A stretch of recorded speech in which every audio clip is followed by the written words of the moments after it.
네, 오늘 하나님 말씀 요한계시록 2장 12절부터 17절까지의 말씀입니다. 요한계시록 2장 12절에서부터 17절까지의 말씀을 우리가 함께 보도록 하겠습니다. 제가 봉독하겠습니다. 버가모 교회의 사자에게 편지하라. 좌우에 날선 검을 가지신 이가 이르시되 내가 어디에 사는지를 내가 아노니 거기는 사단의 권자가 있는 데라. 내가 내 이름을 굳게 잡아서 내 충성된 증인 안디바가 너희 가운데 곧 사단이 사는 곳에서 죽임을 당할 때에도 나를 믿는 믿음을 저버리지 아니하였도다. 그러나 내게 두어 가지 책망할 것이 있나니 거기 내게 발람의 교훈을 지키는 자들이 있도다. 발람이 발락을 가리켜 이스라엘 자손 앞에 걸림돌을 놓아 우상의 제물을 먹게 하였고 또 행음하게 하였느니라. 이와 같이 내게도 니골라 당의 교훈을 지키는 자들이 있도다. 그러므로 회개하라. 그리하지 아니하면 내가 내게 속히 가서 내 입에 검으로 그들과 싸우리라. 귀 있는 자는 성령이 교회들에게 하시는 말씀을 들을지어다. 이기는 그에게는 내가 감추었던 만나를 주고 또 흰 돌을 줄 터인데 그 돌 위에 새 이름을 기록한 것이 있나니 받는 자 밖에는 그 이름을 알 사람이 없느니라. 아멘. 우리가 7교회 가운데 가장 처음 본 교회가 어느 교회였죠?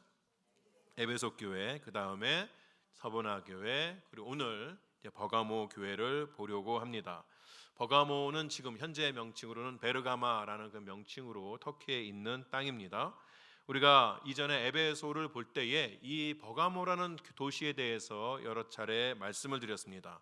왜냐하면 이 도시가 소아시아 지역에서는 로마 황제를 위한 첫 번째 신전을 지을 수 있었던 영광을 누리는 그러한 도시였다라고 말씀을 드렸습니다. 그리고 그 이후에 신전 관리자라는 호칭을 얻기도 했습니다. 그 이후에 그 경쟁 도시였던 서머나 그리고 에베소에도 역시 신전 관리자라는 명칭이 주어진 다음에 그 다음에 버가모는 그 처음 자신들이 받았다 여기에서 그치지 아니하고 다시 그 명칭을 되찾아오기 위해서 로마 황제를 위한 신전을 또 하나 건축을 하게 됩니다. 그만큼 이 도시는 자신이 이 소아시아 지역에서 로마 제국과 아주 돈독한 그리고 충성된 관계를 누리고 있다는 것을 자랑하고 또 자랑스럽게 여겼던 그러한 도시입니다. 이런 버가모라는 도시에 있는 교회에 예수 그리스도 소개할 때에 예수님의 칭호는 좌우에 날선 검을 가진 이 이렇게 소개가 되어집니다. 이 호칭 역시 우리 요한계시록 1장에 예수님에 대해서 쭉 소개가 되어질 때에 16절에서 예수님은 그의 입에서 좌우에 날선 검이 나오는 그러한 자다라는 그러한 표현이 나오는데 바로 그 표현을 따라서 오늘 좌우에 날선 검을 가지신 이라고 이 버가모 교회에는 예수님이 소개가 되는 것을 볼 수 있습니다. 이 좌우에 날선 검을 가지신 또는 그 입에서 좌우에 날선 검이 나오는 이러한 표현은 신약 성경에만 나오는 것이 아니라 이미 구약 성경 이사야서에서 예수님을 표현하는 것으로 소개가 되었습니다. 대표적으로 이 두 구절만 이사야서에 있는 두 구절만 먼저 보겠습니다. 이사야서 49장 2절에 이렇게 이야기하죠. 내 입을 날카로운 칼같이 만드시고 나를 그의 손 그늘에 숨기시며 나를 갈고 닦은 화살로 만드사 그의 화살통에 감추시고 이렇게 예수님이 소개가 되고요. 이사야 시대에 있어서는 앞으로 오실 메시아죠. 메시아가 이렇게 소개가 되는 것입니다. 또 이사야서 11장 4절에 보게 되면 공의로 가난한 자를 심판하며 정직으로 세상의 겸손한 자를 판단할 것이며 그의 입의 막대기로 세상을 치며 그의 입술의 기운으로 악인을 죽일 것이며 이렇게 이야기가 됩니다. 이렇게 두 개의 그 이사야서 구절 예수님의 입에서 말씀이 나온다. 예수님의 입에 권세가 있다는 그러한 표현이 나오는 이사야서의 두 구절로 보게 될 때에 그때에 예수님께서 보여주시는 그 모습은 단순히 이 세상에 구원하시는 구세주로 오는 것뿐만이 아니라 그 입의 권능을 가지고 이 세상의 악인들을 멸하시는, 그러니까 다시 말하면 이 세상의 선인과 악인을 심판으로 오시는 그 심판주로 오신다, 이러한 모습을 이 가운데서 볼 수가 있는 것이죠. 검이라는 것, 칼이라는 것은 항상 권력을 상징했습니다. 그래서 로마 황제는 자신의 통치권을 과시하기 위해서 늘 검이나 단도를 가지고 다녔다고 합니다. 또한 로마 제국은 자신의 그 속주, 자신이 다스리고 있는 그런 여러 지역들에 보내는 총독들에게 소위 검의 권리라는 것을 주었습니다. 이것은 그에게 있어서 로마 제국이 공인한 통치권을 가지고 있고, 그리고 그 총독이 다스리고 있는 그 지역에 있어서만큼은 모든 사람들의 생명과 죽음에 대한 그 권세가 바로 그 총독에게 있다는 그러한 의미이기도 했습니다. 로마 황제나 그로부터 권력을 부여받은 총독을 중심으로 살아가는 이 버가모라는 도시에 소개되어지는 예수님의 호칭은 그 지역에 살고 있는, 아니 온 세상에 살고 있는 모든 자들의 생명을 주관하는 권세가 로마 황제나 또는 로마 황제가 보내는 그런 총독이나 이러한 자들에게 있는 것이 아니라 사실은 우리 주 예수 그리스도께 바로 그 생명에 대한 권세가 있다는 것을 나타내 보여주려고 하는 의미가 있는 것이죠. 근데 여기서 재미있는 것은 이때 이제 예수님께서 검을 가지고 계신다라고 이야기하는데 이 칼에 대해서 특정한 칼로 주어지고 있다는 것입니다.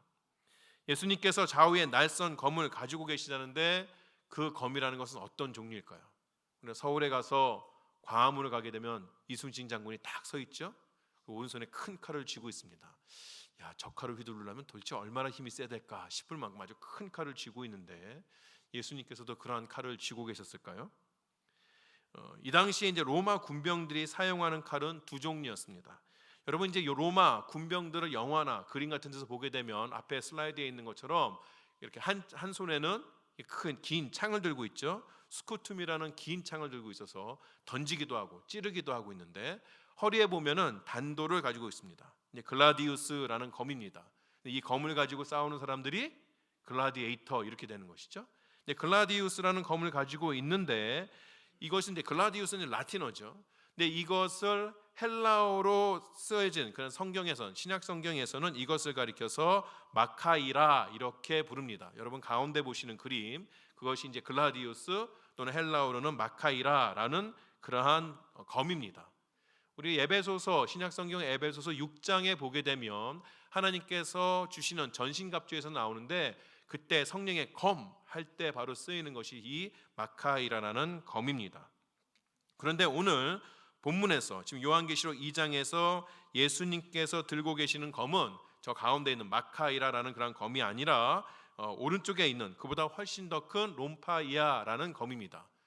뭐 사진으로 봐서는 비교가 잘 안 되기 때문에 얼마나 큰지 알 수 없지만 저 검이 보통 한 1m 50 정도 된다 그래요. 그리고 두꺼운 긴 그런 손잡이가 있는데 저 손잡이를 두 손으로 잡아가지고 내리치는 그러한 검이었습니다.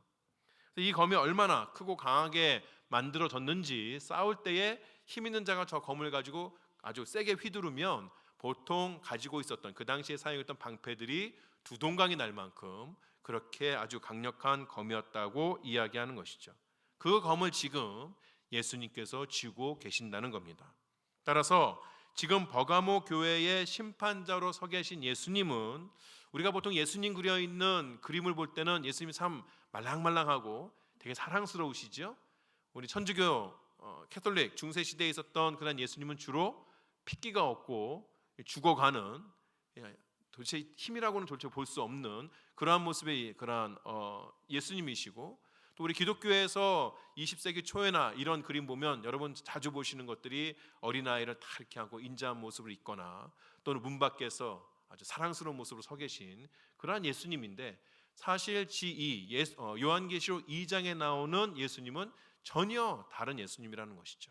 큰 칼을 한 손에 쥐고 심판자의 위엄을 가지고 지금 교회 앞에 서 계신다는 이야기입니다. 여러분 오늘 본문에 보게 되면 본문 14절에 구약 성경에 나오는 발람이라는 사람이 소개가 됩니다. 시간이 없어서 이 발람에 대한 이야기를 쭉 할 수가 없는데 구약 성경이 히브리어로 쓰여져 있죠. 근데 이 히브리어를 쓰여 있는 구약 성경을 헬라어로 바꾼 것이 흔히 이야기하는 70인역이라는 것이 있습니다. 70명이 모여가지고 헬라어로 바꿨다 그래서 70인역인데, 그런데 이때 발람이라는 사람이 여차저차해서 하나님을 거스르려고 할 때에 하나님께서 나귀를 움직이지 않게끔 하죠. 그럴 때에 이 발람이 너무 화가 나서 움직이지 않는 그 나귀를 움직이게 하려고 가지고 있었던 그것을 이 헬라어 성경에서는 이것을 가리켜서 마카이라라고 작은 칼, 그것으로 번역을 했습니다.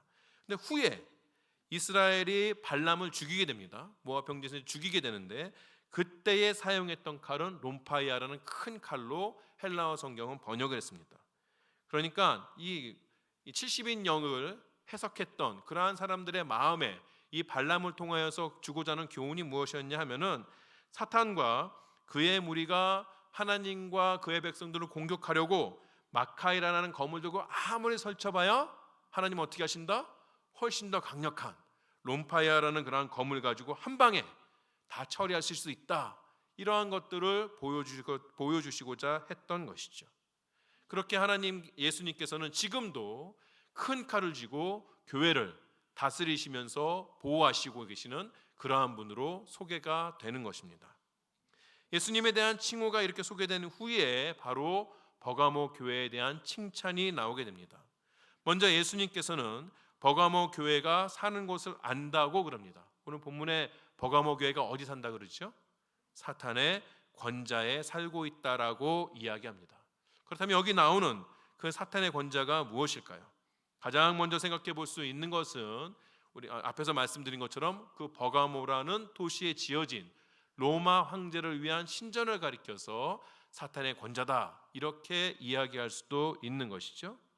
근데 그것만 버가모에서 사탄의 권자라고, 보좌라고 불릴 만한 것이 아니라 꽤 여러 가지가 있었습니다.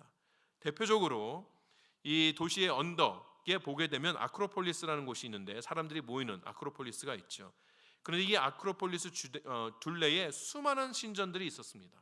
그 중에서 가장 유명했던 것은 제우스, 그리스의 신들 중에서 가장 뛰어난 신이라고 일컬어지는 제우스를 위한 대신전이 있었어요. 대제단이 있었어요. 여러분 지금 사진에 보시게 되면 밑에 있는 제단이 있습니다. 그것이 아크로폴리스 앞에 쫙 아주 멋있게 서 있었다는 것이죠. 밑에 보시면 그 건물 밑쪽으로 이렇게 보시면 무언가 조각들이 있는 것이 있는데, 그것이 길이로는 한 122m, 높이로는 한 2m 정도의 그 조각들을 쭉 새겨 놓은 것입니다. 로마의 신들이 지상의 거인들과 싸우는 모습을 새겨놓고 그 중심에 제우스를 세워놓은 것이죠. 지금 저게 어디 있게요? 베를린에 가면 있다 그럽니다. 베를린에 가면 페르가몬 박물관 이렇게 해서 저것을 띄어다가 버가모는 도시에서 다 띄어다가 갖다가 붙여놓은 것이죠. 근데 2차 대전 때 훔쳐간 건 아니고요. 훨씬 더 전에 독일의 고고학자가 저때 있었던 그 왕조의 그 땅을 다스리는 사람들한테 돈 주고 샀다 그래요. 재밌죠? 돈이 된다고 또 팔아요, 그걸 또. 여하튼 이해는 되지 않지만, 근데 그런 아주 멋있는 그러한 제우스의 대제단이 있었던 것이죠. 그것만 있었던 것이 아니라 여러분 버가모의 유명한 것 중에 하나가 뭐가 있냐 하면 그리스 신들 중에 아스클레피오스라는 신이 있습니다. 흔히 말하는 치유의 손이라 그래요. 치유의 신이라는 일컬어집니다. 여러분 약국 같은이나 병원 같은데 보게 되면 지팡이에 뱀이 이렇게 말려 있는 거 보신 적 있으시죠? 그것이 바로 이 신의 상징입니다. 여러분 위에 보시는 것처럼, 위에 동상을 보는 것처럼 한 손에 지팡이를 들고 있는데 거기에 이제 뱀이 말려 있는 것을 보게 돼요. 그런데 이 버가모라는 도시에 아스클레피온이라는 이 신에게 바쳐진 정원이 있습니다. 우리 오늘날로 이야기하면 치유받는 리조트 같은 곳이에요. 정원도 잘 꾸며놓고 아름답게 꾸며놔서 마음에 병들어 있는 자, 몸에 병들어 있는 자들이 그곳에 가서 머물면서 치유를 받게 되는 그러한 곳이죠. 이렇게 수많은 신전들, 아테네 여신의 신전, 헤라 여신의 신전, 그리스 로마 신뿐만 아니라 세라페오인이라고 우리 지난번 2월에 같이 거기 소아시아 갔던 분들은 버가모가 어디였는가 생각하면 케이블카도 있고 밑에 빨간 벽돌 건물 앞에서 찍었는데 그 빨간 벽돌 건물이 뭐냐? 이 세라페이온이라고 애굽에서까지 이집트에서까지 신들 끌어다가 신전을 만들어 놨습니다. 그 정도로 수많은 신들이 있었던 곳이 바로 이 버가모라는 곳이에요. 도대체 어디가 사단의 권자인지 한 곳을 딱 찍어서 말하기도 되게 애매한 것이죠. 사실 그렇게 보면 이 지금 사단의 보좌에 살고 있다라고 이야기할 때 사단의 보좌라는 것이 저 많은 신전들 중에 하나라기보다는 지금 버가모라는 그러한 도시가 가지고 있는, 그래서 교회에 영향력을 미치고 있는 그러한 사회 문화적 분위기라고 보는 것이 훨씬 더 정확하다고 이야기할 수가 있겠습니다. 물론 이 당시에 수많은 도시들, 여러 도시들, 아니 모든 도시들이 다 자기 도시들마다 신전을 여러 개씩 가지고 있었지만, 그러나 버가모에게 미쳐진 그러한 영향력은 다른 도시들에 비해서 훨씬 더 심했다고 이야기할 수가 있는 것이죠. 그 증거로 바로 오늘 이 본문에서는 누구죠? 안디바라는 그러한 순교자가 소개가 됩니다. 이 요한계시록에서 소개되는 아주 특정된 인물로 소개되는 순교자는 딱 한 명밖에 없어요. 바로 이 안디바밖에 없는 것이죠. 그럼에도 불구하고 이 안디바라는 사람에 대해서 알려진 것이 없습니다. 전설 같은 이야기, 그 사람이 이제 전기를 쓴 그런 사람들의 이야기를 들어보면 이 안디바는 나중에 로마에게 잡혀서 죽임을 당하게 되는데, 어떻게 죽임을 당하느냐? 황소 모양으로 된 큰 솥에서 죽임을 당한다 그래요. 이 황소 모양으로 된 큰 솥이 로마가 죄인들을 죽였던, 아주 잔인하게 죽였던 그런 형벌 중에 하나인데, 솥 안에 뭘 채우는 게 아니라 죄수 한 명만 탁 놓고 그 밑에 불을 지피게 됩니다. 그 솥이 이제 달궈지면 안에 있는 사람이 너무 괴로워서 울부짖는 것이 마치 성난 황소가 울부짖는 것 같다 그래서 또 그릇도 성난 황소처럼 그렇게 만드는 것인데, 바로 이 안디바라는 사람이 그 성난 황소의 그 솥에 의해서 죽여졌다, 이렇게 이야기도 되는 것이에요. 그만큼 이 버가모에 살고 있었던 그러한 교인들은 이미 이 요한계시록에 쓰여진 그 시절에 이미 극심한 박해와 공격을 당하고 있었던 것이죠. 그럼에도 불구하고 이러한 극심한 환경 가운데서도 버가모 교회의 교인들 대다수는 다 자신들에게 닥쳐온 박해에 굴복하지 아니하고 그리스도를 굳게 잡고 믿음을 저버리지 않았다는 것이에요. 예수님께서는 그런 버가모 교회의 충성을 칭찬하십니다. 예수님께서 자신에게 주어진, 예수님을 가리켜서 성부 하나님의 충성된 증인이다라고 부르는데, 그 귀한 명칭을 오늘 안디바에게 사용하시는 것만 보아도 그렇다는 것을 알 수가 있는 것이죠. 이렇게 어떠한 환경 가운데서도 믿음을 지켜왔던 귀한 교회에도 책망받을 만한 일이 있었다는 것이에요. 발람의 교훈과 니골라 당의 교훈을 따르는 이들이 바로 그 교회 안에 있었다는 것이죠. 발람의 교훈과 니골라 당의 교훈은 다른 두 가지라기보다는 사실은 우상 숭배와 음행이라는 하나로 엮어지는 것이라고 이야기할 수 있습니다. 여기 소개되는 발람이라는 그런 인물은 구약 성경 민수기에 등장하는 것이죠. 모압 왕 발락이, 이름이 비슷해서 좀 헷갈리긴 하지만 모압 왕 발락이 이 발람이라는 하나의 마술사 또는 무당 같은 그러한 사람을 데려다가, 야, 지금 저 광야에 이스라엘이라는 사람이 오는데 저 사람들이 너무 강력해서 우리도 어떻게 될지 모른다. 그러니까 내가 와가지고 저 사람들을 저주해라. 불렀어요. 근데 하나님께서 여차저차 막으셔서 발람이라는 이 사람이 와가지고 하는 일이 뭡니까? 저주를 하라고 던졌더니 오히려 축복을 한 것이에요. 거기서 얘기가 끝났으면 되는데 발람이 저주를 한다고 돈을 받아놓고선 그렇게 하지 못하니까 마음에 찔렸는지 아니면 돈을 더 준다 그랬는지 떠나면서 이 모압 왕한테 계책을 하나 마련해 줍니다. 야, 내가 지금 저주는 못하겠는데 너희 모압의 여인들이 이쁘니까 지금 저 이스라엘 남자한테 바쳐 붙여줘라. 그래서 그들로 하여금 행음하게 해라. 그러면은 그들이 다 넘어질 거라고 이야기한 것이에요. 그래서 이 모습, 실제로 이 모압 왕 발락이 그 계책을 쓰죠. 이스라엘이 넘어지고 죄를 짓게 됩니다. 그 모습을 민수기는 이렇게 이야기합니다. 민수기 25장에 보면 이렇게 이야기해요. 이스라엘이 시딤에 머물러 있더니 그 백성이 모압 여자들과 음행하기를 시작하니라. 그 여자들이 자기 신들에게 제사할 때에 이스라엘 백성을 청함해 백성이 먹고 그들의 신들에게 절함으로 이스라엘이 바알부올에게 가담한지라 여호와께서 이스라엘에게 진노하시니라. 단순히 성적인 행위만 한 것이 아니라 그것이 어디까지 이어졌다? 우상을 섬기는 종교적인 행위까지도 이어졌다는 것이죠. 버가모 교인들에게 큰 유혹이 됐던 것이 무엇일까요? 이 당시에 이 버가모에 수많은 신전들이 있다 하니 신전마다 다 제물을 바치요. 그러면 고기가 생기게 됩니다. 고기를 다 태우는 것이 아니라 일부만 태우고 나머지는 사용하게 돼요. 근데 이 고기들을 어떻게 처리했는가? 두 가지의 방법으로 신전들이 처리를 했습니다. 첫 번째는 남은 고기를 내다 파는 것이에요. 근데 그것을 가리켜서 헬라어 성경에서는 마켈론 이렇게 이야기했습니다. 사람들이 이 고기를 싼 값에 사 먹게 되는 것이죠. 우리가 사도행전을 보게 되면 바울이 이것에 대해서 그렇게 죄악시 여기지 않습니다. 그 고기는 먹어도 된다고 이야기를 하는 것이에요. 물론 내 주위에 어떤 형제가 있어서 그 형제가 그것까지도 시험이 든다면 그럼 안 먹는 게 낫지 않겠느냐 이런 권고는 붙지만 사실 이거를 먹는 걸 가리켜서 죄악시 여기지 않습니다.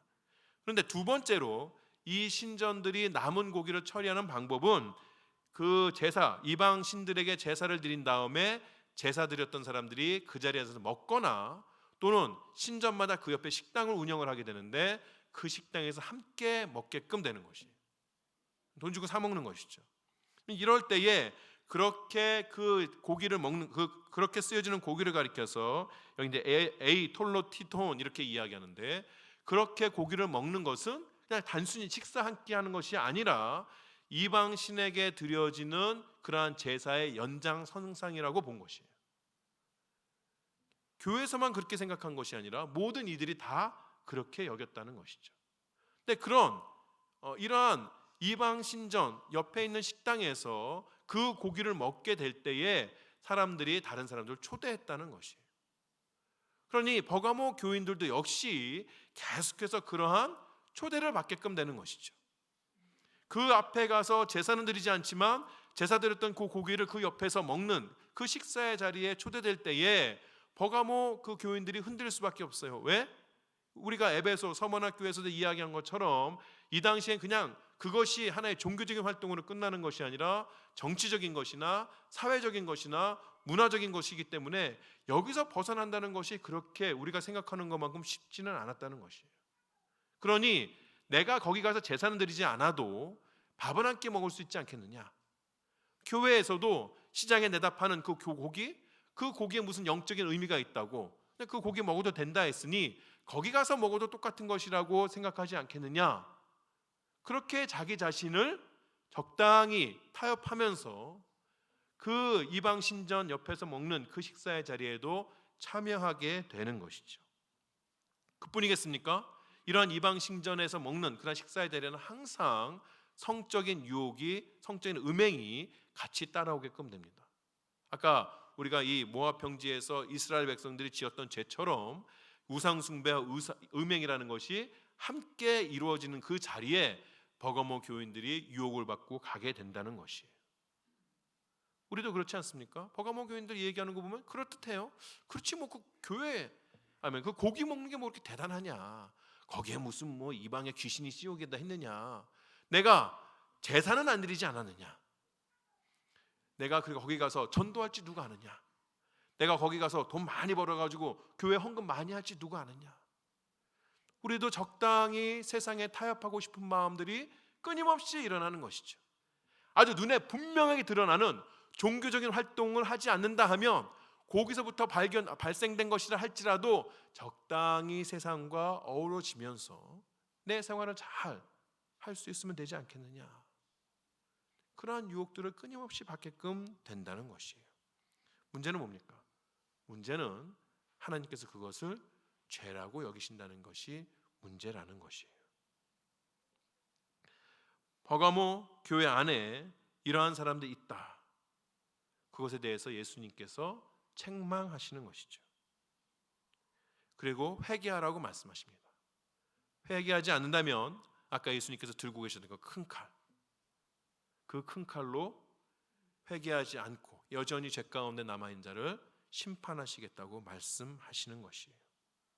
주님의 이런 책망, 또 회개하라는 강력한 권고는 1차적으로 그런 유혹에 빠져 있는 버가모 교회의 소수 교인들에게 주어지는 것이지만, 그러나 거기서 그치는 것이 아니라 그러한 교인들을 교회 안에 그저 내버려 두는 교회 전체에 대해서도 책망하시는 것이에요.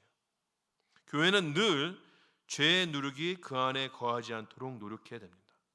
우리 안에 주의 가르침을 따르지 못하는 그러한 이들을 보면서 그들이 돌아서도록 안타까워하는 마음을 가지고, 또 그들을 긍휼하게 여기는 마음을 가지고 다시 주님의 말씀을 따를 수 있도록 권고하고 그러는 것이 아니라, 저 사람 하나님 말씀에서 약간 빗나가는 것 같은데 그래도 잘 먹고 잘 살아요. 저런 죄 지으면 당장 마른 하늘에서 벼락 내릴 것 같은데 그러긴커녕 나보다 더 잘 사는 것 같아요. 그럼 나도 좀 적당히 그 정도까지는 가볼 수 있지 않을까? 이런 유혹에 빠지게 되는 거예요. 그럼 어떻게 되죠? 교회가 점점 상향 평준화가 되는 것이 아니라 하향 평준화가 되는 것이죠. 우리가 가지고 있었던 아주 순결한 그러한 기준들을 우리 스스로 조금씩 허물어서 결국 어떻게 돼요? 세상과 전혀 다를 바 없는, 그냥 교회 뭉폐만 교회다 이런 것이지, 사실 교회의 어떤 그런 모임과는 다르지 않은 그러한 모습을 가지기가 쉽다는 것이죠. 그렇게 되고 만다는 것이죠. 교회는 항상 그 안에 있는 죄의 누룩 단호하게 내칠 수가 있어야 합니다. 당장 내가 그렇게 살지 못한다고 해서 그래도 된다는 것이 아니에요. 당장 내가 그렇게 살지 못한다고 해도 그렇게 살아야 하는 목표를 바라보고 회개하고 다시 그 자리를 위해서 노력해 나아가는 것이지, 그래 우리 적당히 다 하자, 서로 편해보자, 나가는 징조가 되는 것이죠. 하나님께서는 그런 것에 대해서 분명하게 경책하신다는 것이죠. 그렇게 회개하라고 말씀한 예수님께서 회개하게 될 때에 이기는 자에게 주시는 약속은 무엇입니까? 오늘 본문에 보게 되면 이기는 자들에게 주어지는 것은 감추인 만나와 흰돌이 주어집니다. 그럼 만나를 아시죠? 출애굽한 백성들이 광야에서 40년 동안 아침마다 신령한 음식, 주께서 주시는 것을 먹고 살았습니다. 이 만나는 이스라엘 백성들이 가나안 땅에 들어가는 순간, 정착하게 되는 순간 그쳐지게 되죠. 그러나 이 만나라는 단어는 여전히 유대인들의 마음에 남아 있었어요. 어떤 것으로 남아 있냐? 앞으로 그들을 구원할 메시아가 오시게 되면 그 메시아가 바로 우리의 만나가 될 것이다, 우리의 모든 삶의 필요를 다 채워주실 것이다 라고 그렇게 생각해 왔던 것이죠. 그래서 만나라는 단어는 가나안 정착 이후의 유대인들에게는 다가올 시대의 양식으로 여겨졌던 것이에요. 그래서 예수님께서 작은 도시락 하나로 5천 명을 먹이자 유대인들은 그 생각을 하게끔 되는 것이죠. 우리가 기다리던 그 만나가 이제 주어지는 것이 아니냐. 실제로 예수님께서는 우리에게 생명의 양식으로 오신 분입니다. 나를 먹고 마시라고 이야기하는 것이죠. 그것을 통하여서, 그 신령한 양식을 통하여서 이 시대에 그리스도 안에 있는 자들이 영생을 누릴 수 있게끔 되는 것이죠. 예수님은 우리에게 신령한 양식이 되어주셨습니다. 뿐만 아니라 그가 구원의 길을 열어주셨을 뿐만 아니라 그 안에서 하나님께서 우리에게 우리 인생에 필요한 모든 것들을 공급하시는 통로가 되어주셨다는 것이에요. 그러나 여전히 이 만나는 감추어져 있습니다. 구약시대에 감추어졌던 이 만나가 예수 그리스도 통해서 드러났지만, 그러나 지금도 많은 사람들의 눈에는 감추어져 있는 존재예요. 왜냐? 성령께서 그 마음을 주장하시지 않으면 그 예수 그리스도의 진가를 알 수 없기 때문에 그런 거죠. 여러분 전도해 보시면 아시죠? 예수를 아십니까? 알지요. 기독교가 믿는 예수 알지요. 2000년 전에 살았던 그 예수 알지요. 그러나 우리가 아는 그 예수를 그들도 알고 있는가요? 모릅니다. 왜요? 여전히 성령께서 그 마음을 비춰주시지 않았기 때문에, 은혜 가운데 거하지 못했기 때문에 모르게 되는 것이에요. 이기는 자에게는 이 감추어진 만나가 주어진다는 것이에요. 또 이기는 자에게 주어지는 것이 무엇입니까? 흰 돌입니다. 근데 이 흰 돌에는 이름이 새겨져 있다 그래요. 요한계시록 7교회 보내는 편지 가운데 제일 어려운 거, 아직도 결론이 안 난 것이 바로 이 흰 돌입니다. 정확하게 우리에게 무엇인지 알지 못해요. 예수님께서 주실 때에 그렇게 희미하게 주셨는가? 아닐 것 같아요. 요한계시록을 처음 받아드는 이 소아시아의 교인들은 흰돌, 이름 이것에 대해서 정확히 알았을지 모르지만 우리에겐 좀 희미하게 남아 있어요. 먼저 새 이름이 뭐냐? 새 이름은 두 가지 중에 하나일 거라고 생각합니다. 첫째는 예수님의 이름일 것이라고 생각하는 것이죠. 3장에 빌라델비아 교회에 주시는 말씀을 볼 때에 이름을 새겨주신다 그랬어요. 요한계시록 22장에서도 그 성도들의 이마에 이름을 새겨주신다라고 말씀하셨습니다. 그래서 예수님의 이름일 것이다 라고 생각하기도 하지요. 하지만 이 이름이라는 것이 이사야서 62장이나 65장에서 보는 것처럼 구원의 때가 되었을 때에 하나님께서 그의 백성들에게 새 이름을 주신다는 언약의 성취로 볼 수도 있는 것이죠. 여러분, 우리가 예수 그리스도 안에서 새 이름을 받게 됩니다. 제가 가끔씩 말씀드리지만 시편에 나오는 새 노래를 부르자, 신곡을 부르라는 이야기가 아니에요. 2023년에 새로 나온 노래를 교회가 불러야 된다는 이야기가 아니라 새로운 마음, 새 영을 가진 자들이 새롭게 하나님 앞에 바쳐진 노래를 부른다 해서 새 노래인 것이죠. 새 이름도 마찬가지입니다. 어떤 사람이 예수를 믿게 될 때에 가지는 새로운 정체성, 그것이 새 이름인 것이죠. 하나님께서는 성경에서 그렇게 하신 일들을 볼 수 있죠. 대표적으로 아브라함이 되고 야곱이 이스라엘이 되고 하나님께서 그들을 만나주시고 그들을 세워주실 때에 새로운 정체성을 주게끔 되시는 것이죠. 여기서 말하는 새 이름, 흰돌에 새겨지는 새 이름도 그럴 것이라고 이야기할 수가 있는 것이에요. 둘 중에 하나일 것 같아요. 여러분, 마음에 드는 거로 선택하세요. 이렇게 책임 없는 설교를 하다니. 흰돌은 더 어려워요. 흰돌은 학자들이 인정하는 것만 10개가 되는데 그 10개 중에 두드러지게 나타나는 게 뭐 하나가 없어요. 그래서 주석서 보면 아예 흰돌에 대해서 정확하게 말씀 안 하는 주석서들도 있습니다. 그래도 제가 설교하는 사람의 입장으로서 2개만 탁 정했어요. 2개는 뭐냐? 하나는요, 무죄 투표입니다. 이 당시 그리스 로마 지역에서 이제 배심원들, 어떤 사람이 이제 피고가, 죄인이 있는데, 죄인이라기보다는 피고죠. 이 사람이 죄인이냐, 죄를 지었느냐, 짓지 않았느냐, 그것을 재판하게 될 때 배심원들을 쫙 놓습니다. 이야기를 다 들어보고 그 사람들이 죄인에 대해서 투표할 때에 이 사람이 죄인입니다 그러면 검은 돌을 던지고, 무죄입니다 그러면 흰 돌을 던졌어요. 아마도 흰 돌은 그것을 차용한 것이라고 생각이 되죠. 두 번째로 우리가 받아들일 수 있을 만한 이야기는 입장권이라는 것이에요. 이 당시에 어떤 상품권이나 입장권을 주어야 할 때 나무 조각에 새겨주거나 또는 돌에다 새겨서 건넸다고 그럽니다.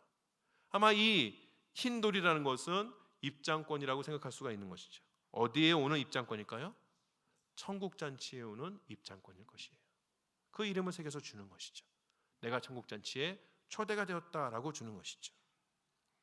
이런 것들이 이제 10가지 중에 주어지는 그러한 2가지입니다.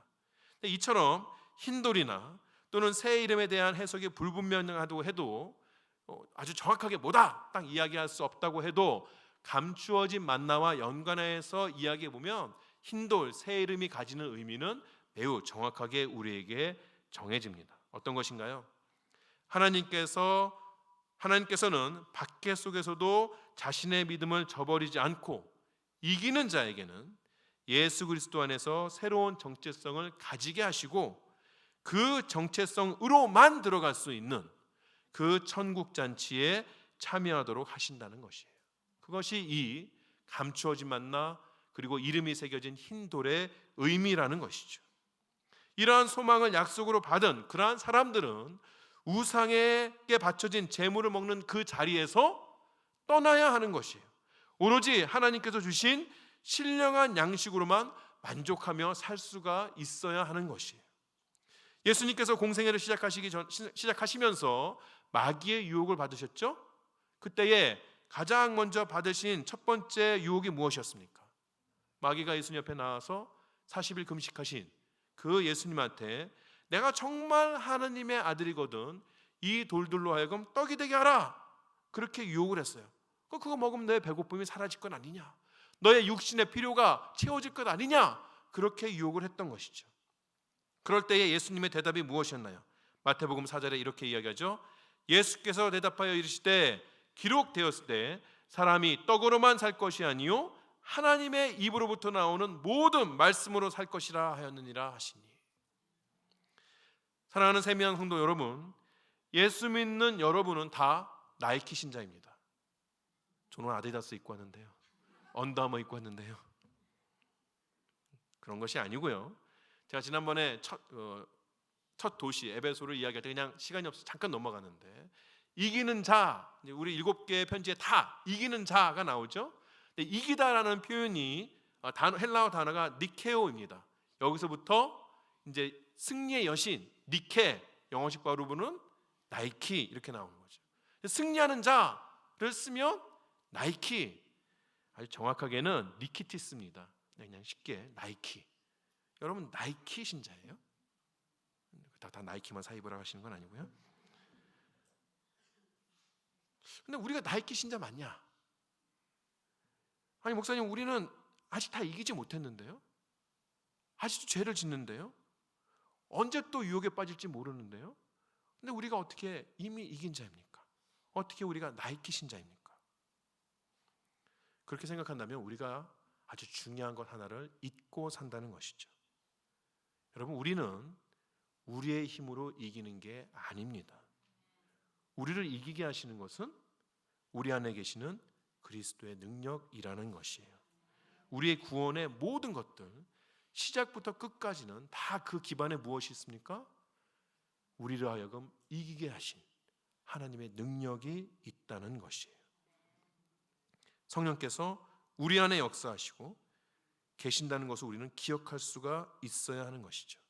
앞에서 말씀드린 감추어진 만나, 이름이 새겨져 있는 흰 돌은 이미 우리에게 주어져 있다는 것이죠. 이미 우리는 천국의 잔치에 참여하고 있다는 것입니다. 물론 여전히 주님 오시는 그날까지 우리가 싸워야 할 영적인 전투는 남아 있으나, 그러나 동시에 우리는 매일매일의 삶이 감추어진 만나를 가지고 이름이 새겨진 흰 돌을 가지고 주님 안에서 천국의 잔치를 누리고 있다는 것이에요.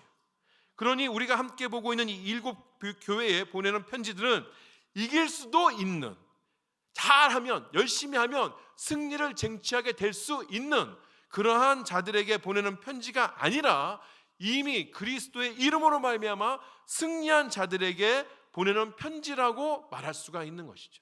그러니 너희는 이겨봐라, 열심히 하면 이길 수 있다 라고 예수님께서 말씀하신 것이 아니라 이미 그리스도로 말미암아 이긴 자답게 살라 라는 그러한 말씀으로 우리는 이해해야 한다는 것이에요. 지금도 마귀는 하나님의 백성들을 유혹합니다. 떡으로만 살라고 유혹해요.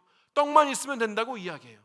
신앙이 뭐 그렇게 중요하냐고 이야기해요. 교회 봐라, 교회 가봐라, 떡이 나오나? 사실은 교회 가면 떡이 나옵니다. 지난주에 여러분 떡 드셨죠? 신앙에 밥 먹여주는 게 아니라고 이야기를 해요. 세상에 밥을 먹여주는 것이라고 이야기하죠. 그저 한 번만 눈 감으면, 눈 감았다 딱 뜨면 너희 앞에 밥상이 잘 차려져 있을 것이라고 그렇게 이야기하는 것이에요. 근데 우리는 이런 마귀의 유혹에 담대하게 말할 수 있어야 하는 것이죠. 신앙이 밥을 먹여주는 것이라고 말할 수 있어야 한다는 것이에요. 하나님의 말씀을 먹는 자가 참된 양식으로, 신령한 양식으로 이 땅에서 생명을 유지하고 사는 것이라고 말할 수 있어야 한다는 것이에요. 세상의 온갖 거짓된 신들이 나를 먹여 살리는 것처럼 보일지라도, 물질이, 돈이 나를 먹여 살리는 것처럼 보일지라도 그것이 아니라 내 생명을 보존해 주는 것은 오로지 하나님 말씀이라고 담대하게 말하고 선포하고 살 수가 있어야 하는 것이죠. 그것을 우리 입술로만 할 것이 아니라 우리의 삶의 모습이 그것을 보여줘야만 한다는 것이에요. 이제 우리의 발걸음이 이런저런 핑계를 대면서 우상들의 고기를 먹는 그 잔치의 자리에 슬쩍 가 있다면 이제는 분연하게 일어날 때가 된 것이죠. 이긴 자의 그 당당한 모습을 살기 위해서 그 자리를 박차고 일어나야 한다는 것입니다. 그렇게 주님 앞에서 작정하고 살아가는 우리에게 살아계신 하나님께서 약속하신 복을, 하늘에서의 필요뿐만 아니라 이 땅에서의 필요를 채우시는 그 하나님을 만나게 되실 줄로 믿습니다. 이번 한 주간 이긴 자의 모습으로 당당하게 살아가시는 여러분이 되시기를 주의 이름으로 축원합니다. 기도하시겠습니다.